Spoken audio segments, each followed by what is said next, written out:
भैयासाहेब आंबेडकर नगर देगावाचाळ नांदेड येथील त्रिपिटक बुद्ध विहार येथे येत्या रविवारी 30 नोव्हेंबर 2025 रोजी आयोजित बुद्धमूर्ती प्रतिष्ठापना व बुद्ध विहार उद्घाटन सोहळ्यापूर्वी आज परिसरात 3500 साड्यांचे वाटप करण्यात आले। ही संपूर्ण सामाजिक उपक्रम विलास धवाले यांनी त्यांच्या स्वखर्चातून केली आहे। आज या उपक्रमांतर्गत विलास धवाले, माजी महापौर नांदेड आणि युवक नेते बंटी लांडगे यांनी वॉर्डमध्ये जाऊन घराघरात साड्या वाटप केल्या व स्थानिक नागरिकांशी संवाद साधला। आयोजकांनी माहिती दिली की प्रतिष्ठापना सोहळ्याच्या दिवशी नोव्हेंबर 30 रोजी दुपारी 3 वाजता भव्य रॅली काढण्यात येईल।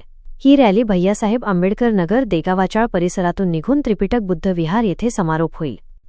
विलास धबाले आणि बंटी लांडगे यांनी सर्व नागरिकांना आग्रहपूर्वक आवाहन केले आहे की 30 नोव्हेंबरच्या ऐतिहासिक बुद्धमूर्ती प्रतिष्ठापना सोहळ्यात मोठ्या संख्येने सहभागी होऊन कार्यक्रमाचे मान वाढवा।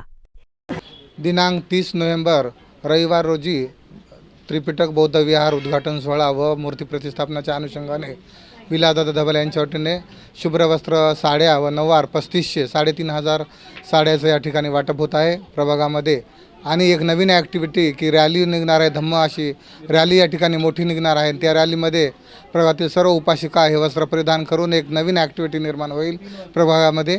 दुपारी 3 वाजता बौद्ध मूर्तीची अशी रॅली या ठिकाणी आयोजन केलेले आहे। तरी सर्व प्रभागातील देगाव चाळ, नल्लागोट चाळ, भैयासाहेब आंबेडकर, पक्की चाळ, पंचशील नगर, दुले नगर प्रभागातील सर्व उपासिकांनी शुभ्र वस्त्र परिधान करून त्या रॅलीमध्ये मोठ्या बहुसंख्येने उपस्थित राहण्याचा आहे।